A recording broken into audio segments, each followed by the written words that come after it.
Hello, hockey fans, and welcome back to another episode of High Flying, the podcast made for the fans. By the fans. As always, my name is Nolan, and I'm here with my lovely co-host Jude, Hello, all. and we have lots of action going on in the National Hockey League. But maybe we start with some of the guys that are not going to be in action due to injury. Yeah, some big names cropping up on that list. Another one tonight. I don't know if you saw, Werenski left the game tonight against Washington. So that's basically the Blue Jackets' whole defensive core. That's not good for them. Yeah, I did not see the game tonight. I did not have the Blue Jackets on my list of teams to focus on, but that can't help those guys too much. Washington's had their struggles as well. Both those teams kind of on the outside of the playoffs looking in right now, I believe. Yeah, I mean, if there's one thing that this NHL season has provided so far, it is unexpected teams in unexpected places. The top of most divisions does not look like certainly Nolan Gage in my predictions to start the year, but that's why you do it. That's why you play the games. Find out who's legit and who's just good on paper. I didn't want to get to these guys just yet, but just because you said that, I think it was funny how you obviously this is why the games are played, but you had the Rangers winning the East Funny, I and don't I don't remember that actually. and uh and they're second last in the You East sure right are you now. sure And, about and that? and I just think it's funny that the only team worse than them is Toronto. Yeah, who I also had pretty high up in the standings. But that being said, I did also say that I thought you and Gage were underrating Mitch Marner leaving. So I would like that to be on. And somehow my brain still correlated that to them having success. So Yeah, let's just say we were all wrong with our predictions. It'll be fun to look back though and see who was the most wrong. it But will. on I guess I was gonna say on the more positive side, but we're talking about injury, so nothing about this is positive for me. But focusing on one of the better teams in the league, my Winnipeg Jets. Connor For now. Hellebuck.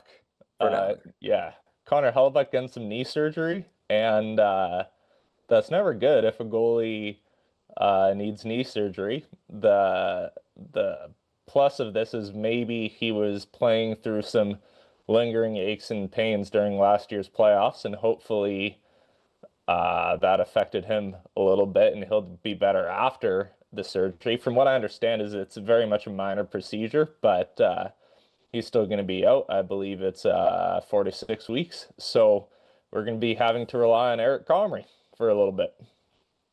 Yeah, personally, as a Canucks fan, I have witnessed quite a bit of goalies with knee injuries mid-season and how that can sort of tank a team's ultimate potential and destiny. So I hope for your sake that doesn't happen. I do think it's a little interesting you calling Winnipeg one of the best teams in the league, considering they are currently 13 points out of first in their division, and it's November. But Well, one of the better teams in the league here.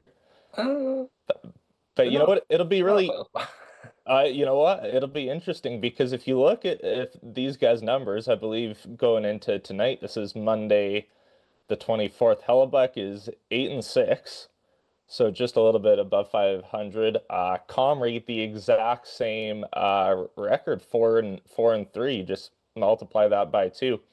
Now the big problem though is Hellebuck's numbers. He's got a 251 goals against average and a 913 save percentage, which is pretty solid. Eric Comrie has a 287 goals against average and he's below 900 on his save percentage. So that makes me worried. He's definitely not having his career season that he had last year.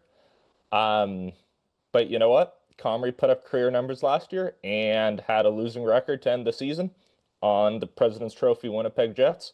So maybe if he plays slightly worse, that'll encourage some goal scoring and some run support for him, and we'll win a couple of games here. Well, Nolan, I hope for your sake that that's the case and they do get more run support because currently Winnipeg has four more points than the Canucks, and that says quite a lot right now. You know what? It's early days, early days. A lot can turn around. just as well as I do that a lot of teams are second half of the season teams. A lot of teams go on streaks, and another guy who's missed a lot of time for us that's fairly important to the locker room just got a contract extension in there. Adam Lowry, 5 years by 5 million AAV. According to my notes here, he's only played 9 games this season, put up 4 points in those 9 games. So that's, not a whole lot. That's kind of what you expect out of a third line center. But I'm very happy with that extension, and hopefully, if he can get back to regular hockey, that'll help out with the locker room. Obviously, he's still a presence in the locker room. We got Jonathan Taves as well, so some good leadership there. But we're gonna have to get it in gear if we want to be fighting for a playoff spot because we're right in the thick of it. Yeah, happy for Adam Lowry. I think he kind of embodies what it is to be a Jet over these past couple of seasons with him as captain. As we can see right there in that Dom Luszczyszyn post, contract might age poorly, but I'm not mad at Winnipeg for doing it. He's the captain. He wants to be there, likes being in Winnipeg. You're kind of willing to overpay a little bit for guys like that who are culture setters. And you said 4 points in 9 games. Respectable, and especially from a guy that you're not looking to for consistent offense every night. So I think that's at least for the next couple seasons, a good deal for Winnipeg.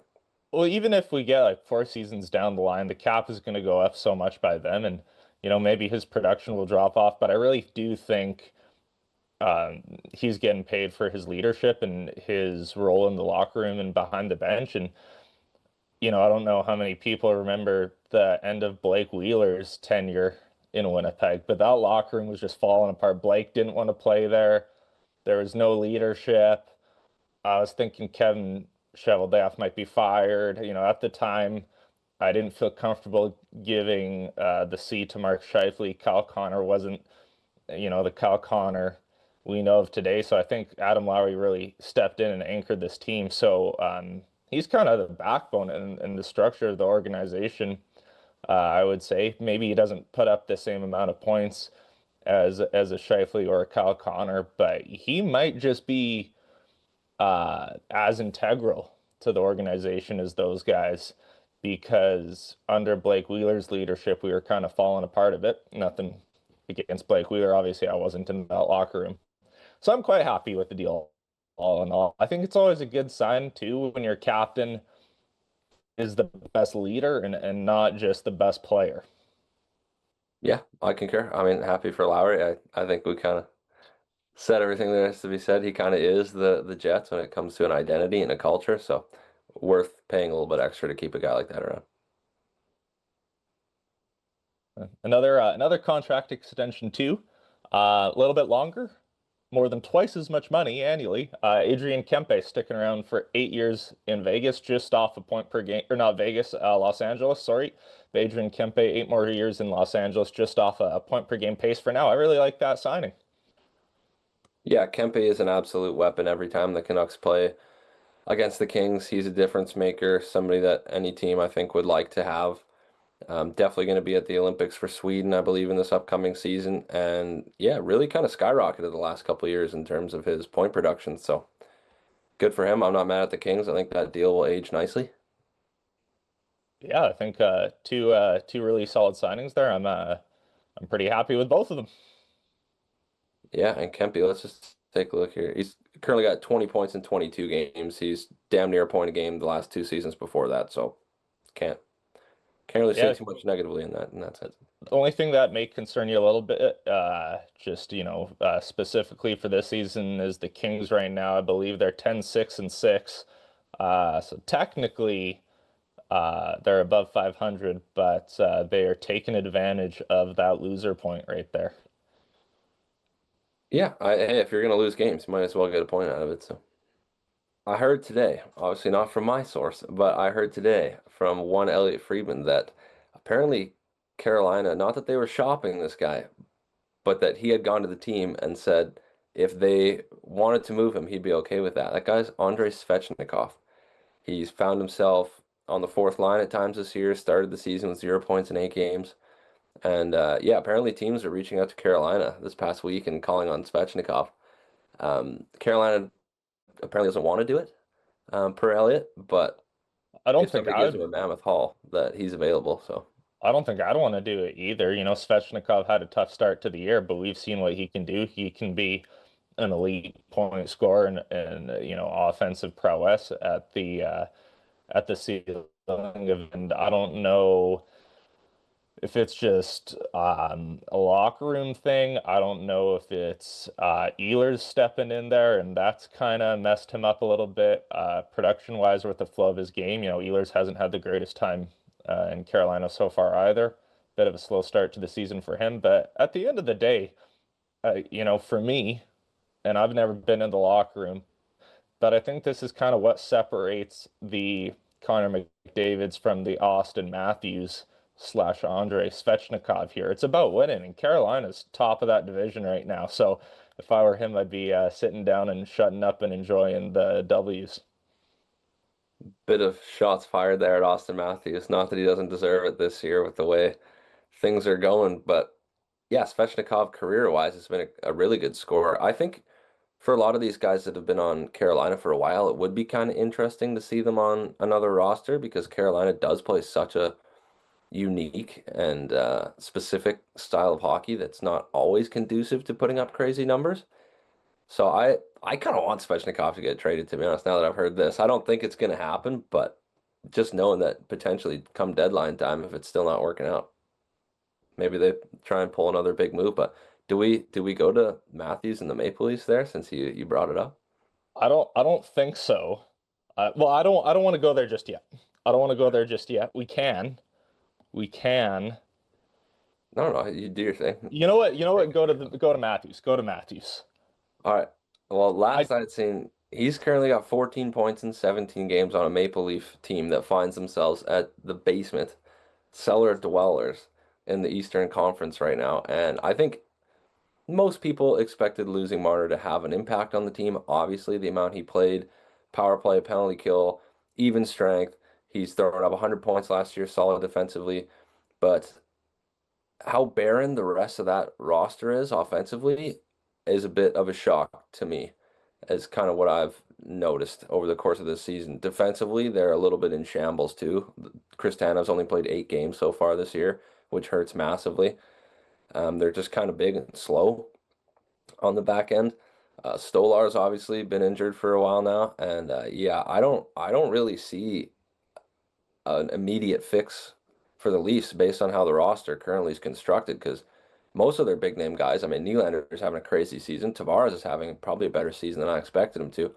Ekman Larsson's throwing in some points from the back end, but yeah, Matthews. I mean, I saw today he's not even injured.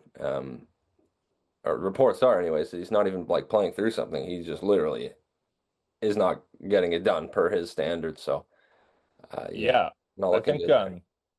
that's a tough one, and I think you're right. I think, um, I say the big guns are firing, by that meaning Nylander and Tavares, and I think Tavares is playing like a guy who wants a spot on that Olympic roster. Is he going to get it? Probably not, but he's putting in a good shift for the Leafs, and yeah, I don't think there's an easy fix for them. And maybe the problem is Andrei Svechnikov. I think one thing that's really understated, and this is a terrible week to say it, is not just Marner's 100 points, but Marner's elite defensive play.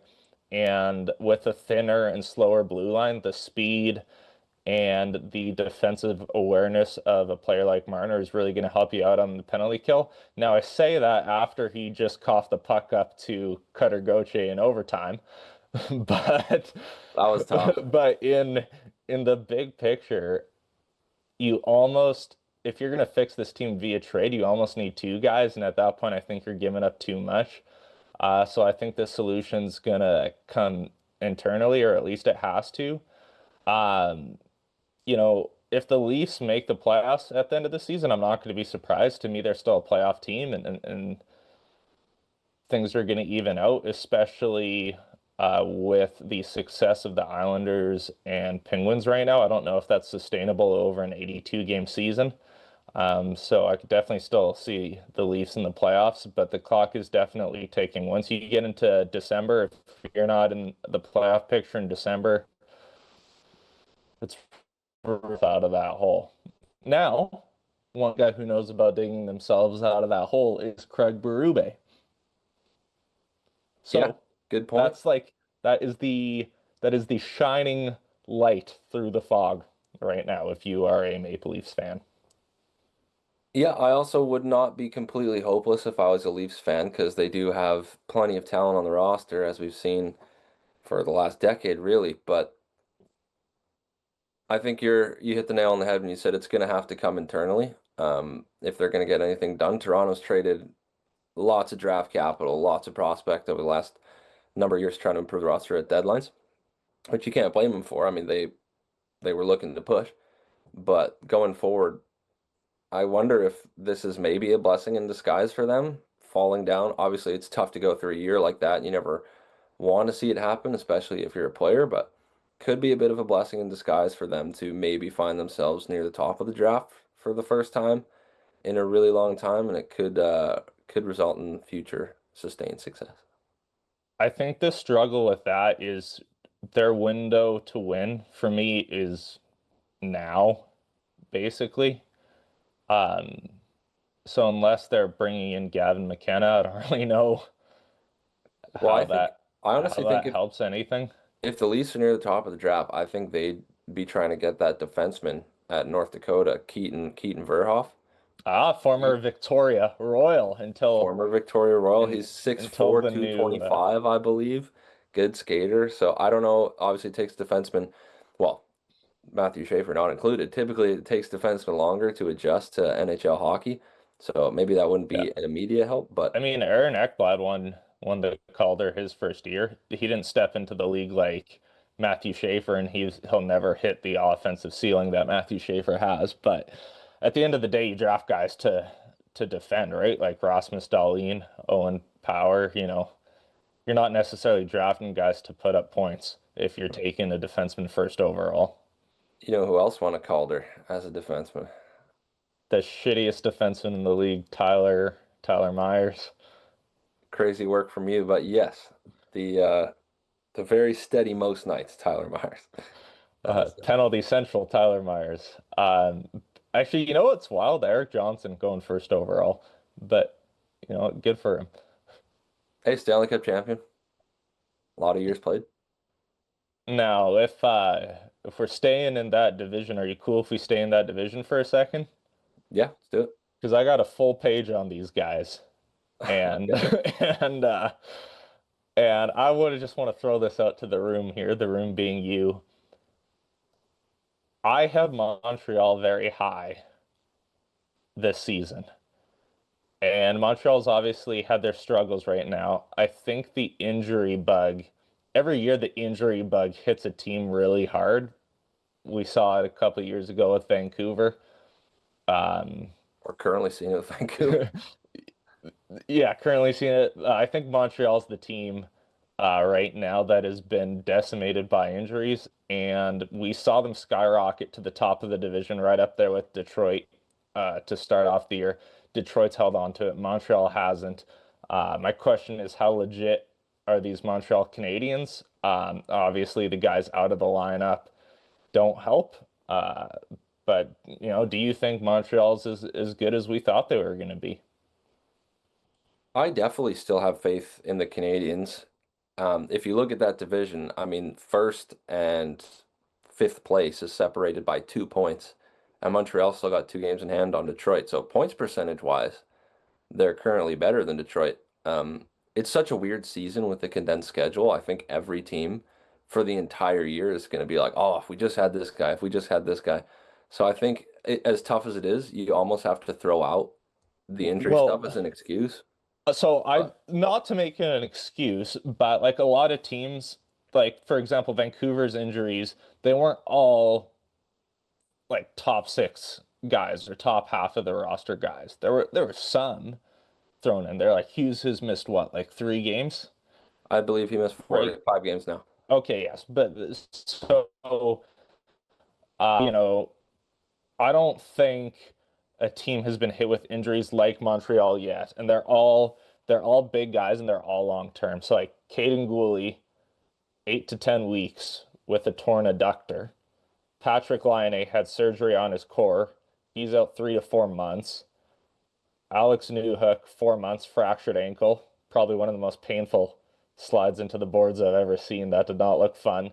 Kirby No. Dach is going to be the one returning the soonest, 4 to 6 weeks with a fractured foot, but they're all long-term injuries essentially, over a month out, and they're all top six guys with the exception of Gooley, who's probably a top pair defenseman out there. So the thing is like the guys are doing what they need to do, right? Like Demidov is doing great in his rookie year. He leads all rookies in points right now with 17 points. Lane Hudson having a really good year as well after winning the Calder. He's got where is he? He's top 10 in points among defensemen in the league. He's seventh in assists in the league currently. Suzuki, Caulfield, they're over a point per game. Dobson's got 15 points. Like everyone's doing what they're supposed to, but with the injury bug hitting them, they are 3-4-3 in their last 10 games. And I don't want to be the guy to bring this up, but after such a good start for Jakub Dobeš, their goaltending's looking a little bit like Edmonton's right now. Yeah. And just to go back, it's like I wasn't trying to compare the Canucks even at full strength to the Canadiens, just saying like I think you're right. Montreal maybe has been hit the hardest of any team, but I do just think it's going to be a problem all season. So really, it's going to be just a battle of attrition this year. The team that can just find a way to grind out wins through this is probably going to end up hoisting the cup. Dobeš, like you said, got off to a hot start. It has been a bit Skinner Picker-esque. Yeah. And It almost, if you go back to um the episode where we focused on Edmonton's goaltending, they almost have the exact same numbers. Like Pickard's was worse than Montembeault, but you can't get much worse than Montembeault right now. So like Kelvin Pickard may be the only guy in the league that has worse numbers than Samuel Montembeault. yeah, and you know what they say about hockey? You could almost just rename it and call it goalie. If your goalie's better Yeah. than the other teams, you're probably going to win the game. So as much as you can score a ton of goals and lock it down defensively, if your goalie's giving up one or two weak ones a night, it's going to be pretty hard at the NHL level to find a way to pull out games consistently. But all that being said, I do still have faith in Montreal given the amount of young talent that they have on that team and how high flying it is. Shout out. I have faith they're going to bounce back, especially because they're only 2 points out of the lead in their division right now. So I think as long as they can hold on until maybe Dobeš and Montembeault kind of find water a little bit, water finds its level there. I do think they're still going to crack it.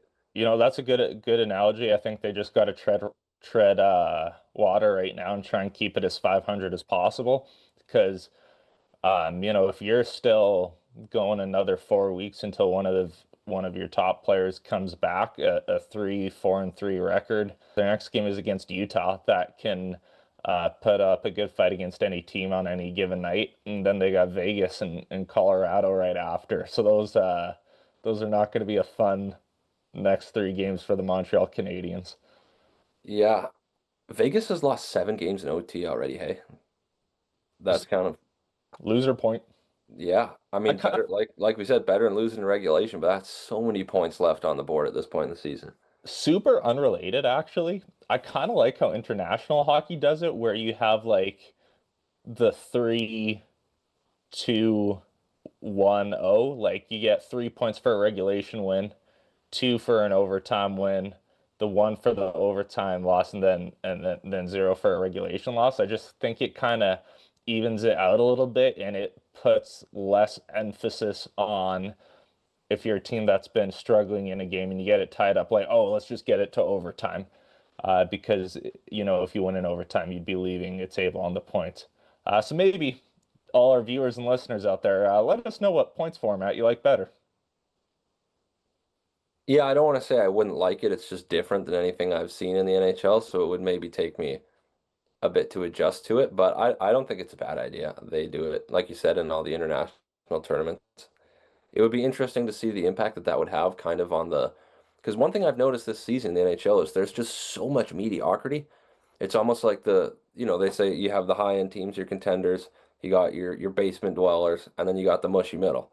And this year, I just feel like 85% of the league is just sitting there in the mushy middle right now. And it's like, I have no idea who's going to make playoffs for the most part, which on one hand is a good thing. But on the other hand, I think is kind of resulting in just a lot of boring games, like a lot of sloppy play. So it would be interesting to see if having the 3 points for a regulation win would kind of separate the pack a little bit more.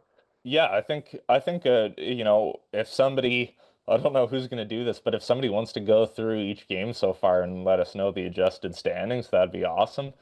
Um, Get on it, Ethan. yeah, Ethan, can you figure that out for us?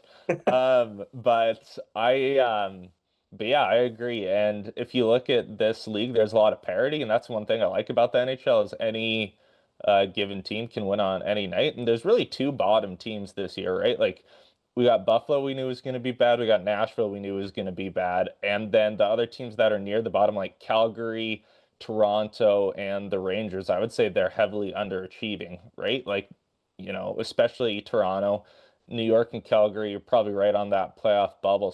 So they're not necessarily teams you'd expect to be at the bottom. And then you go to the top of the standings, Anaheim's flying out of nowhere. Colorado looks like maybe the best NHL team I've ever seen in the regular season. Not that that matters because cups aren't won in the regular season. Um, so yeah, aside from a couple teams at the top and a couple teams at the bottom there, it's really anyone's game still. I do want to point out though that there is a plus side to Montreal having the injuries. We got both Jekai brothers in the lineup for the first time in their lives, and it's so much fun to watch. They're clearly there just to beat the crap out of people, and I'm loving it. Arbor Xhekaj 1 points in 20 games so far, 40 penalty minutes. He's on pace to match his career high. And Florian Xhekaj played his first career NHL game. He got an assist, so technically he's a point per game player in the National Hockey League. He also picked up 7 penalty minutes and had one of the best fights that I've seen. Definitely the best fight of the season so far, in my opinion. So the silver lining is that even if you're a Habs fan and you're doing some losing right now, you get to watch probably the most entertaining pair of brothers in the league at the moment. Yeah, we got the real life Super Smash Bros out there in Montreal. A couple guys that can absolutely throw it around. But yeah, good for them. That's obviously got to be one of the coolest things you can experience playing an NHL game on the same team as your brother. Can't imagine it gets much better than that. But yeah, pretty exciting. When I turned on that game actually, and I saw Jack Eye skating around wearing 63, and I'm going, oh, that's kind of funny. Change his number. Like, why would you change your number from one training camp number 72 to another training camp number 63? And then all of a sudden the camera pans over to Arbor on the bench, and I'm going like, oh, no way, that's pretty cool. So yeah, kind of some insane names. Fun fact, their dad's name I learned today is Jack. So his full Jack name is Jack. Jack Eye. That's awesome. Yeah, not bad. Yeah, Grandpa had a sense of humor. Fair. Yeah.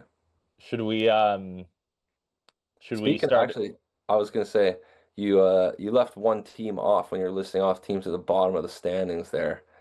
Um, that's fairly near and dear to my heart, unfortunately. Um, yeah, yeah. Okay, so we'll get to Nux and five, and I know you're probably gonna talk about their current form and try and be positive as you usually are. And I'm gonna bring the doom and gloom, and we're gonna see where this goes. So my first one is something I talked to you about.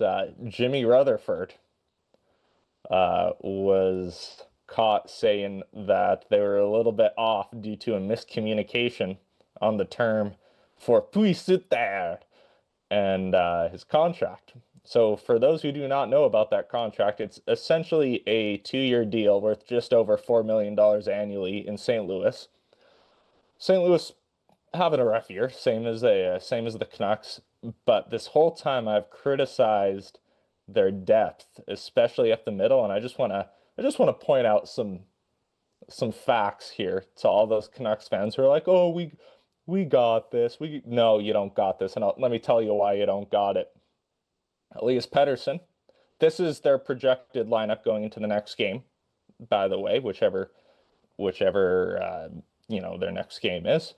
Elias Pettersson, 22 games played. He's got 23 games played, 20 points. Not bad. Worth 11 million? Probably not, but he's close to a point per game. That's a whole lot better than last season. He's playing really well defensively. Good on him. That's your top line center. That's what your top line center should be doing, if not being over a point per game. No complaints for the first time, maybe since we've started this podcast. I don't have a complaint about Elias Pettersson. Good on him. Projected second line center, David Kampf, who's played 3 games this year, 0 points in those 3 games. Projected third line center, Atu Ratu, 21 games played, 6 points, only 1 goal in his 21 games. Not to mention, this is the guy we traded. When I say we, I mean Jude. This is the guy y'all traded for Bo Horvat, who is currently third in the league in goals with 14. Well, we also got a And, first-round pick, which we used for Philip Roenick. well, fair. Just saying it may not have been worth it if the Canucks are struggling offensively, which they are. And fourth line, Max Sasson, 20 games played, 5 points. So honestly, not terrible for Max. 4 of those points are goals. So he's got 4 times as many goals as Atu Ratu. In the meantime, Puisiter, 11 points in 22 games. He's got 6 goals. That's a 40-point season. You probably want a little bit more from him, but he's only getting $4 million a year. I would love to have that depth right now if I were Vancouver. So my question is, Jim Rutherford, how do you screw up a communication on a 2-year term? Do you want to lock him down for 8 or something? Yeah, a lot to get to in the statements you just made there. You said I'm usually an eternal optimist when it comes to the Canucks, and I'll agree with that. I do try and spin most things in a positive way, more for my own sanity than anything else. I just can't do that at this point in the year. Um, I've given up. I'm done. I don't think this team has a hope in hell of making the playoffs this year, nor do I think they have a hope in hell of making the playoffs in the years following that because, I'm going to hold you to that when we do next year's predictions. yeah, as you should, because Quinn's going to leave. Why would he stay at this point? This team has shown no signs. A lot of nights they play hard. The last game against Calgary was, I do think, an outlier. They were completely flat. Nobody showed up. The only forward to have a point was Jake DeBrusk with 1 assist. Other than that, nobody had a point. But the games before that, this team does play hard for the most part. And you know what that's resulted in? Them being one of the worst defensive teams in the league, looking completely like they're just chickens running around with their head cut off in the defensive zone most of the time. There's really, I would say this is a bottom 5 team in the league in terms of offensive skill, which is going to make it really hard to win most nights when your all-star potential Vezina goalie can't stay in the net more than 5 games in a row. When Jim Rutherford and Patrick Allvin came to this team in 2021-22, the center depth was Pettersson, Horvat, and Miller. It is now, as you said, Pettersson, David Kampf, Atu Ratu as your top 3. That alone, I honestly think is fireable. At this point, it is kind of starting to seem like the no plan a little bit because they've screwed it up to the point where really the only sensible course of action for me, looking at this from an outside perspective, is a rebuild. You have a lot of pieces that could fetch you first and second round picks near the deadline or at any other point, really. There are good players on this team. There's just not enough great players. Frankly, I think there's 1, maybe 2 great players. And the window is over. The window is over. They were not able to follow up on 2 seasons ago, going to the second round. And I don't think management really saw the Pettersson Miller thing coming to as big of a halt as it did.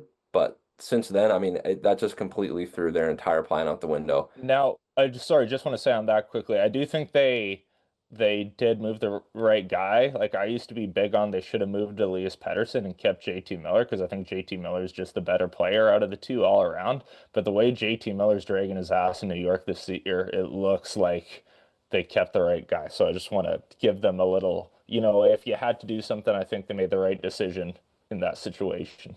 I agree.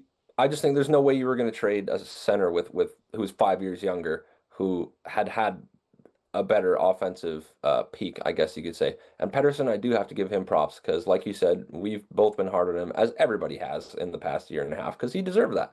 But the past, I don't know, 3 weeks, he has really stepped it up. He's been playing well defensively all season, which was nice, but he's finally starting to find some offensive consistency, which is good. Shooting the puck a little bit more, still not enough. But yeah, hindsight's 2020, but trading Horvat instead of Miller has turned out to be a very unfortunate situation because obviously I don't think Horvat and Pedersen would have had a blow up like Miller and Pedersen did. We'd still have a very strong top two center. Um, and yeah, overall, I'm about as bleak as I've been in the last really since Rutherford and Alvin got here. This is the lowest I have felt as a Canucks fan. I do not really see anything going our way for a while. And this is backed by the fact that Jim Rutherford said in an interview with Ian McIntyre last week, even if Quinn Hughes leaves, they're still not going to rebuild. And so this is the problem, and we're out of time, so I just want to get to this really quickly. But we've been saying that they should do a rebuild. I think that rebuild window is closing because Demko's going to have no higher value than he does now. Hughes is going to have no higher value than he does now. He's third in the league in points among defensemen, and that's even after missing 5 games. So if you're going to do a rebuild, you got to do it now. I'd fire them all. I'd also fire Coach Adam over there because defensively they are atrocious, and he was in charge of the defense last year, and I'm sure he has a big hand in it this year. So fire them all, start the rebuild, is what I'm saying. I concur. Now, you know who else we should fire? Enlighten me. We should fire Nick Cousins' pride and dignity. This is probably going to be a very short segment, but I just think it's funny that he got fined $2,000 because he has now compiled 2 diving penalties on the season. Yikes! You get fined 2 grand for that? He got fined 2 grand for that. Don't dive. Yikes! Yeah, Um, fair. I'm a fan of that penalty. I just think it's funny. Like if you're gonna get fined for something, get fined for drilling a guy from behind. Don't get Right. don't get fined for going swimming. Not that we encourage violence. We don't. I Although, encourage violence in hockey. Absolutely. yeah, I will say, he's probably not the biggest contributor to Ottawa in the world. He's got 6 points in 21 games so far, so not a huge loss. That being said, he does have 31 penalty minutes, which, if you draw that out across an 82 game season, that is almost double his career high. So he could be costing them by putting them shorthanded a lot. Almost as many penalty minutes as Evander Kane has this year. Vander Kane's a little bit probably more notable for taking penalties. I remember, was it one year on the Sharks? He was the only guy who had like more than 30 goals and over 100 penalty minutes or some like crazy stat. Like he had high production in both goals and penalty minutes or something like that when he was on the Sharks. I'm Um, not going to claim to know the answer to that stat, but he was very offensively prolific on the Sharks, and I'm sure he took just as many 2 minute minors as he does right now. So yeah. I could see So that. there you go. Don't dive, kids. You know who else is taking penalties? This guy's this guy's fired up, but yeah, he's got a 1 game suspension for it. Mikko Rantanen.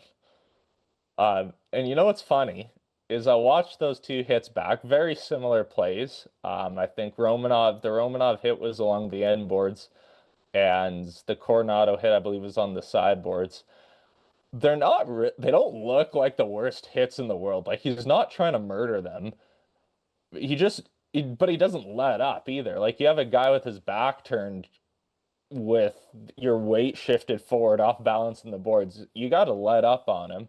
And unfortunately for the Islanders and Romanov, it's going to cost him, I believe, 4 to 6 months because he had to have shoulder surgery. And you never want to see guys get hurt. The good news is the Islanders are playing very well defensively right now. That's not the point. You think that after the first hit, you would learn if I'm going to drill a guy when his numbers are facing me, maybe we don't do that. Maybe we just let up a bit. Maybe we try and turn in front of him to take the shoulder. Maybe we play the stick. Like there has to be some sort of alternate option there for Mikko. Yeah, to me, the Coronado one looks a little worse because, as you said, he doesn't let up at all, and he's taking a bad angle in there too, to be honest. It's a little bit on Coronado, I guess, for turning into the boards, but at the same time, that's a pretty common play in hockey when you're entering the zone to cut back and wait for support or just gauge your options.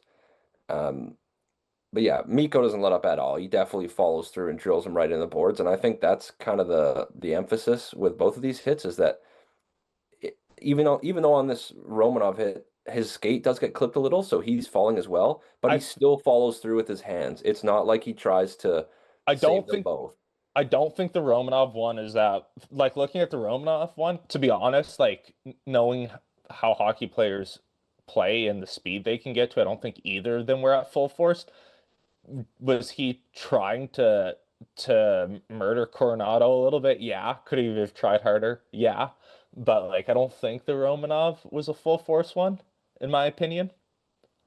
I mean, yeah, like you're going, it's just that push at the end for me. Like Romanov, it looks like was gonna fall anyways, but Random definitely leads him into the boards there with his right hand, gives him a little push in the back just to for good measure. Did you hear Patrick Waugh on the bench as I Rantanen was leaving? rightfully so. Oh yeah. Patrick was fiery, wasn't it? Who did he try and fight his first game in Colorado? Was that Bruce? Did you try and fight Bruce? Oh, I It was can't remember who against the coach Anaheim. was. I don't remember the Anaheim coach. Maybe it was Randy Carlisle. One of those two, because I Yeah. believe it was a bit more of a blubbery white male behind the bench.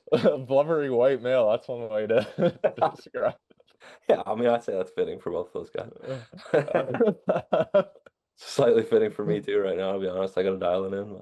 Uh, but you know that's Wall's style, and you know what? I have been highly critical of the National Hockey League officiating and Mr. George Peros. I think they got this one bang on. I think, um, the Romanov hit 5 minutes in a game, 100%. Whether it's full force or not, you're drilling a guy from behind. You just can't do that, and the onus is on each player to make sure they're following the rules of the game, even if it's accidental. Not that that was, but like maybe he obviously didn't mean to injure him. Nobody means to injure a guy, but still five in a game. The Coronado hit, definitely five in the game. It's in the rule book that if you have two of those infractions within a certain amount of games played, it's an automatic 1 game suspension, so they didn't have to make a decision on it. I think, to me, looking at the Coronado hit, that's suspendable, even if that was his only infraction. So I think the league handled that very well. I agree, especially because Rantanen is a premier player in the league, but he is probably going to have to be on notice for a little while. That if something like this comes up again, you are starting to get a bit of a name for yourself. So Yeah, the league's probably going to be on high notice for him. repeat offender, and that'd be a big loss. So yeah, he's got to. And knowing him, like he's nicknamed Moose for a reason. Like he's a big dude, who plays hard, skates fast. He's got 28 points in 22 games, so he's definitely got to be careful, and not cost his team any production. Yeah, the Stars have a couple guys this year that are just absolutely on fire, lighting it up as they always do. But Jason Robertson having a pretty big bounce back year. Not that he was terrible by any means the last couple seasons, but he's scoring at will. Wyatt Johnson, I believe, leads the league in power play goals. I could be wrong on that, but I'm pretty sure Uh, that's the case. I do not know that stat, unfortunately. Yeah. Ethan, find out, Anyways, please, nobody here who, to fact check us, so we can just pretend we're right on all of yeah, it. please find out the league leaders in power play goals if that is possible. Thank you, producer Ethan. Big, if you're listening at home or in the car, or if you're watching it at home, let's just give a round of applause here to our producer Ethan. Without him, this would not be possible. So thank you to Ethan. Shout out Ethan. Now, if we want to talk about actually injuries. We had two of the flukiest injuries back to back that I think I've ever heard of in my life. First, Jack Hughes at a team dinner injures his hand to the point where he needs finger surgery and he's going to miss months, which is probably the most Jack Hughes thing possible. Because if you think about the players in the league who can't stay healthy, he's one of them. Um, the consolation prize for him is it gives him time to wine and dine and be out on the town with Canadian national treasure Tate McRae, who Cole Okay. Sillinger Okay. still fumbled. So National treasures a screw, lot, but yeah, yes, good for Jack Hughes and Tate McRae. yeah. And you know what? Screw Cole Sillinger. That's why you don't fumble Canadian national treasure because your boy Jack Hughes is going to scoop him up. Um, now, the other I one. think I was just gonna say I think Jack Hughes might have been having a little bit of Jack Daniels that night because how the hell do you cut your finger that badly just eating dinner, dude? Well, and then a week later, then the other guy's only out for a couple of weeks, not months, thankfully. But E2 Luostarinen on Florida gives himself severe burns in a barbecuing accident, so he's out for a few weeks. And I've never heard of anything like this. But then I remember, and I don't know if you remember this. I don't know what you were doing in the hockey world in in 2012. This would have been the 2011-2012 season. This is the start of my Winnipeg Jets fandom. I remember that Los Angeles Kings forward Dustin Penner, this may be the weirdest one, injured himself while eating pancakes. What? Yeah, so this is a true story. He played 2 seasons in the league after this. I believe it was near the end of his career. But true story, he missed like 15 games or something because he was eating pancakes. And the story is he bent over to lean over and his back seized on him. And it was to the point he didn't need surgery or anything, but it was to the point where he had to like rehab his back because the muscles seized up on him. He missed like 15 games because he was eating pancakes, and his wife had to take him to the doctor. Is all over ESPN. So that may have been the weirdest one. But if that's probably a sign that you hang him up. So good on Penner for getting a couple more seasons after that. Yeah, at least he was having a good meal too while it was going on. That's my kind of breakfast. Pancakes. Love the sugary breakfast over here. I got to be careful though. I'll end up looking like Randy Carlisle and Bruce Boudreau in a little bit. Yeah, we don't need two blubbery males on this podcast. I can suck it in for now. It's okay. It's November. Lots of time to get to the beach bod. Exactly. Abs by July. And thank you, Ethan. He's come up with an answer. Wyatt Johnson does indeed lead the league in power play goals. So there you go. The funny thing is, after that, Oh I yeah, believe it stat says that. Jake DeBrusk. Stat that. So Got that one right. power play merchant for Vancouver, Mr. Yeah. DeBrusk. And we'll take it. That's one of the crazy things this year is somehow the power plays turned around for Vancouver and they're looking better. They're scoring a lot of goals. And what happens at the same time? Penalty kill falls back down to being absolute shits, worse in the league. So just can't have nice things in this part of the world. And speaking of teams who can't have nice things, and I know you didn't want to talk about this, so I'm not going to bring him up. I'll bring up everyone except him. But do teams, do you think, move on from young goalies too quickly? I'm not going to bring up the guy we're all thinking of here. I'm not going to bring him up because you didn't want to. But I was just doing some research, and some of the top goalies in the National Hockey League right now are all guys that were moved on pretty quickly from their teams, one reason or another. I look at Devin Cooley. He hopped around a lot. He went from Nashville, then he was waived, got picked up by Buffalo, traded to San Jose, waived by San Jose. Now he's on Calgary, one of the worst teams in the league. So we're not going to look at the record. But in the 7 games he's played, he's got a 1.81 goals against average and a 0.935 save percentage, which is good for first and second in the National Hockey League right now. You got a guy, Yaroslav Askarov, who's in San Jose. He went there from Nashville. He was traded for a first round pick, 26 overall, that became Riker Lee. Right now, he's got an 8-6-0 record with the San Jose Sharks, who are pretty bottom feeder San Jose Sharks. 0.913 save percentage, which is good for seventh in the league, so top 10 in the league. So what that tells me is Nashville is terrible at managing goalies, and now they're stuck with Yusei Saros starting an 8-year deal when they're absolute garbage and need to move on from him. You also got Spencer Knight, Spencer Knight, I'm a little bit okay with because he was involved in the Seth Jones trade, and Florida got Stanley Cup out of that. So it probably works out for Florida, but he's having a great season in Chicago. Sixth in the league in goals against average, third in save percentage as we go into this. And the next one, this is my favorite one. My favorite one, 100%. Jesper Wallstedt. Okay, he's drafted by the Minnesota Wild. He wasn't traded. He's there, been there the whole time. I would argue that he's taken the number one spot away from Philip Gustafson, just based on his play this year. He's already got 3 shutouts, but he's got a 194 goals against average, which is second best in the National Hockey League. He's got a 935 save percentage, leads the National Hockey League. My favorite thing in the world. This is awesome. This is awesome. He's taken 20th overall. I wrote this down, 20th overall in 2021. That pick originally belonged to the Edmonton Oilers.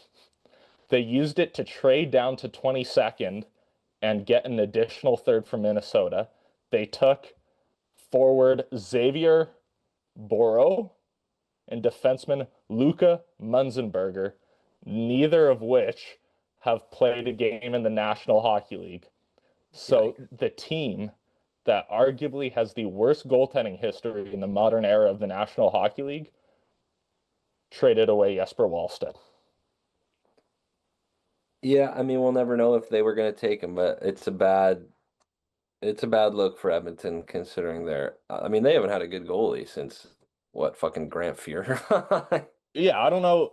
Ethan, can you look up who their goalies were in 20 going into 2021, 2022, please?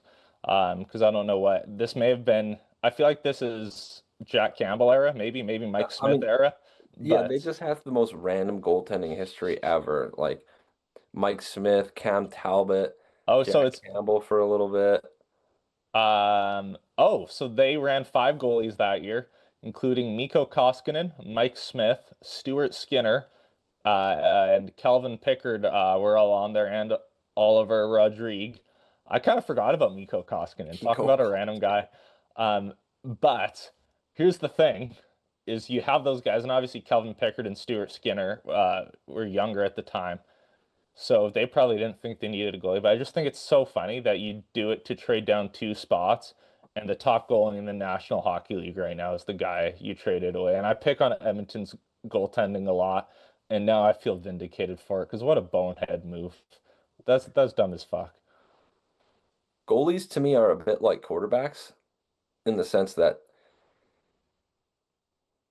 I guess really, yeah, I think teams give up on them far too early a lot of times. You routinely see goalies not enter their prime until their late 20s. And I get for management groups who might be thinking, okay, I don't have enough time to wait for this guy to find himself and find his footing in the league.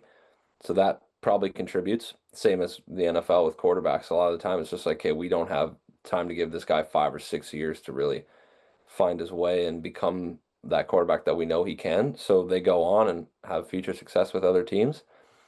I don't know if there's a way that teams can particularly get around that unless you have a solid guy. Kind of like, well, you go to the Markstrom Demko situation. Demko sat and played 3 or 4 seasons in the AHL, took Abbotsford to I can't remember if they made it all the way with him, but pretty far in the playoffs anyways, got a lot of good seasoning. And then by the time he came up, Markstrom was in a contract year. Demko played well enough in those playoffs in the bubble. It was like, okay, we can say goodbye to Markstrom. Don't need to re-sign him. That's a perfect scenario for that. But it's really hard to get that sort of depth at the goaltending position and luck kind of with Markstrom's contract coming up right at that time. But I will agree with you. If there's a way that you can let a young goalie fester, I guess, in the minors and really get as many starts as he possibly can before you need him to be the number one guy, probably the best way to go about it. Yeah, and like I do get it, and I think all of those teams, Edmonton's the wild one though, because like Stuart Skinner and Calvin Pickard were unproven. I believe Calvin Pickard played for Colorado a bit before he got to Edmonton. But like that one's just a wild one to me. The other teams I get it, like Florida, you're trading Spencer Knight, you get Seth Jones out of it. Cool. like even Nashville, you just moved on from Pecorine to Yusei Saros. He's your number one goalie of the future. You probably don't need goaltending prospects, so you can leverage Devin Cooley and Yaroslav Askarov.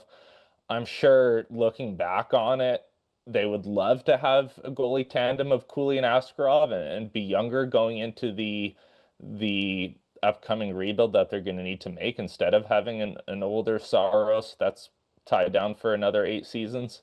But hindsight's 2020. So I don't know if there's a perfect answer. Like I want to say yes, teams move on from goalies too quickly, but I understand that they need to leverage their young assets in trades. With everything in sports, situations are situational. The wild one is that Buffalo moved on from Devin Cooley as well. That's the wild one. Yeah, those teams that have a history of just continual and systematic failures, I doesn't really shock me. Nashville, though, did you see what Trotz said today about the team? No, I did not see what Mr. Barry said. Maybe one of the roughest starts to a GM tenure in National Hockey League history.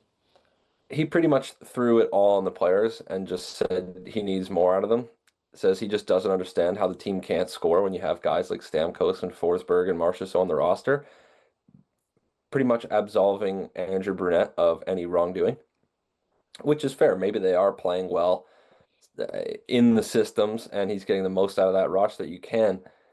But any way you look at it, I think it is kind of Trotz maybe just not recognizing, man, you've built a bad team. Like I don't know if you need more out of them or if it's they're just not capable because we've seen through 82 games last year and let's call it 20 games this year, this is not a very well constructed team. So I think it's foolish of teams like Nashville, like Vancouver, when you're in a position like this and you could get ahead of things and start the rebuild maybe a bit before you need to, save yourself some time, recoup better assets than you might be able to if you hang on as long as possible. And they're just not willing to do that. Yeah. And It, I it would be think, hard to admit that you have failed in that sense. So I understand from a pride aspect of it, but well, and I think a lot of this is David Poyle, and his doing too, because he kind of set the pieces of that franchise. And obviously, like guys like Yossi and Forsberg, they've been there forever, and they've been high producers offensively and Yossi defensively as well. My thing is that like Barry Trotz, he's the coach's GM. He's a Jack Adams winner as a coach. He's gonna defend the coaches in the room. He knows what a locker room needs to look at. I don't know if this is on anyone in particular. Like that offseason when they brought in Marchessault, Stamkos, and Shea, I kind of go, wow, that's an awesome offseason. And did Marchessault, Stamkos, and Shea play well for them? No, they were god awful. They didn't perform to their standard. Did they have the same pieces around them that Stamkos had in Tampa or that Marchessault had in Vegas?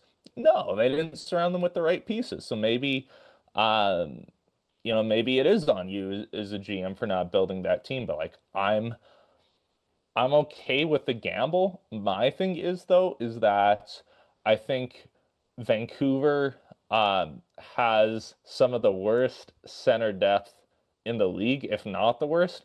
I think Nashville has the worst depth overall. And we've been saying that Vancouver needs a rebuild. So does Nashville. Because the difference is like Thatcher Demko is a Vezina level goalie. You say Saros can be, but he hasn't hit the consistency of Demko when Demko has been healthy.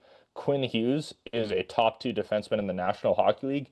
Nashville's best defenseman is an aging Roman Josi. So Nashville's assets are expiring a lot quicker than Vancouver's. If they're going to do a rebuild, do it now.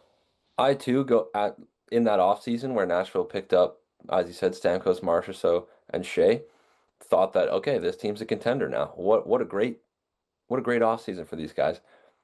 Again, hindsight's 2020, but I think it is kind of Barry Trotz's job to be able to look at your center depth and go, huh, we're going to bring in two highly expensive older wingers who have just had a history of success in the last couple of years. Now, caveat, Stamkos is playing with Kucherov, top, I don't know, five center of the past decade, and Marchessault is in Vegas, whose entire team is just absolutely loaded, playing with Jack Eichel or Mark Stone, whoever you want to call it. So I think that I really do think it does fall on Trotz giving out those contracts. Like one of them maybe, okay, but to not prioritize finding centers either behind or in front of Ryan O'Reilly is going to be the blight that I think might blow up this entire Nashville operation. Um, Nolan, Ethan has just let us know that Jim Rutherford has actually made some updated comments on the situation in Vancouver. If you want to get to that quickly before we wrap things up. Yeah, I'll get to it. My take on it, I think Jim Rutherford's done. For those who don't know, the comments are that they are making veterans available, but not Quinn Hughes. And to me, that makes no sense why you would not make Quinn Hughes available. He is clearly your number one asset. Clearly, the Vancouver Canucks are not winning anytime soon. They're not a playoff team. They're not a playoff contender.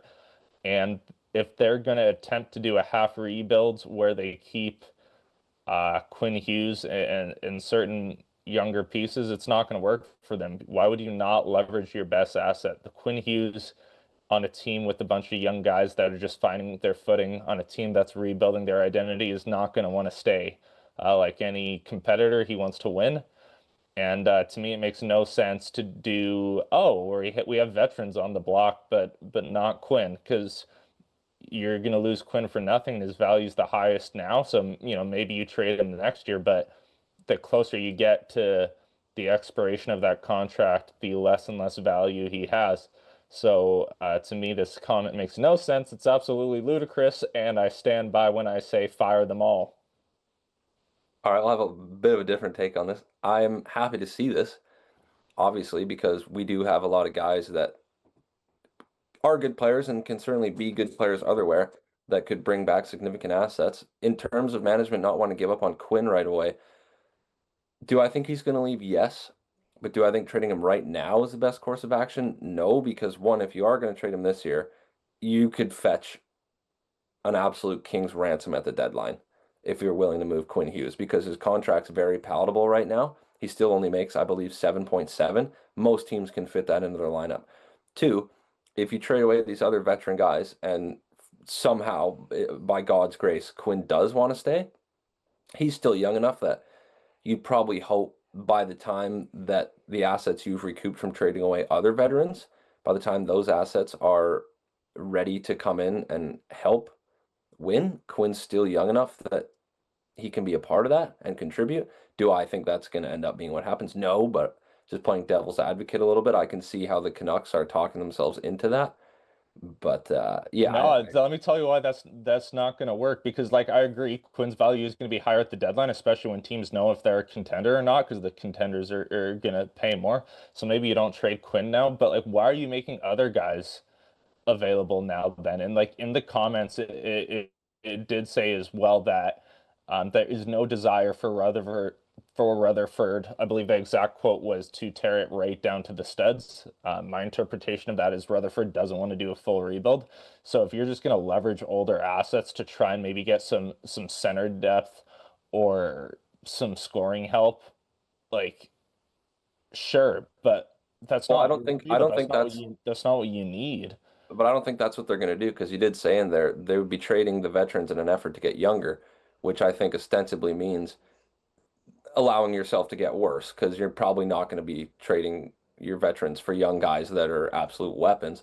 Sure, So you're but so probably like going to be trying to get back picks and yeah, roster players that can play, but I think they are kind of admitting here, look, we're not contending this year. We're willing to get a little bit worse in the short term, but we don't want to just become an absolute like a team that just gets so beat up every night. right. So when I think veterans to get younger, I like my mind goes to Evander Kane. My mind goes to Tyler Connor Myers, Garland. Connor Garland. Teams would love to have Connor Garland. My mind does not go to Elias Pettersson or Brock Besser, or my mind doesn't even go really to Philip Roenick when he makes that comment. And so my thing is, what value is Evander Kane and Connor Garland and Tyler Myers going to get you in the sense of doing a rebuild and steering the ship? Like the Canucks cannot win with a core of Pettersson, Besser, and Hughes. We know that. That's not going to change, right? Unless the Canucks land Gavin McKenna. or to your point, Carter Verhoff, right? Like Keaton, Keaton. Keaton, my bad. See, I'm so mad I don't even know the guy's name. Keaton Verhoff. Like, unless they land one of those guys, they're not going to have the run support next year. The Canucks have never been a big free agency team. They've been really bad every time they've gone to free agency. We remember Louis Eriksson, right? Like, I Yeah, don't I think understand the direction of this team if you're moving on from veterans that aren't your top elite talent. Like I don't even think Besser and Pedersen are top elite well, talent, but they're like the I best of what the Canucks have, and I think this is a mistake unless you sell the farm. yeah, like I said earlier, I think that Patterson and Besser and Hughes are young enough that management's probably looking and hoping, okay, by the time the guys we get back and the picks that we get back are ready to play, these guys will still help. And also, That's I not going mean, to we've work. seen in other places, rebuilds can take longer than needed if you just get rid of every good player that you have, and the young guys that come in just get beat up for 3, 4, 5 years in a row. That kind of can destroy some young guys' confidence and stuff.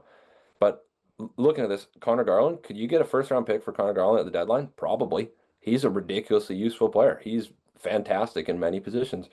Can you get a first round pick for Kiefer Sherwood right now? That might be a little bit more harder to procure, but the guy's got 12 goals in 23 games and hits everything that moves. Marcus Pedersen, I'm looking at, maybe they're even thinking, I know they just signed him, but he has not been good this year. Hopefully, other teams haven't been watching him very much and would give up, I don't know, third, second round pick for him. So, See, like that, I 100% agree with you. I don't understand why, Pedersen's still on a big contract. Besser just re-signed. That's fine. Hughes, who you know is leaving, I don't understand why you would not include him in that group. yeah, I think they're going to get there eventually. It's just they don't want people to completely stop coming to games and giving them money. So they're probably going to try and hold on to that as long as possible. But do I think we could see a Quinn trade at the deadline? Yes. You know what I would do if you want to fill the seats? I say we are opening discussions on Quinn Hughes. Come see him play while you can. Yeah, I guess we're kind of at an impasse on that one, seeing those comments a bit differently. But moving on to other Vancouver news that we can all be happy about. The Whitecaps are moving on to the league semifinals of the MLS for the first time in franchise history. That's huge. That's the Thomas Mueller effect right there. And you know that they got a good team surrounding them. I haven't watched that much MLS, but it's exciting that there's a team that's reaching the pinnacle of their league. It's been a while since we've seen a conference finals in either the MLS or well, we've never seen it in the MLS. It's been a while since we've seen it in the National Hockey League. So that's pretty exciting, something to rally behind. Yeah, and they beat a really good LAFC team that also had a big transfer come in during the season. Yeah. Um, Min Son is his name, right? exactly, yes, coming in from Tottenham.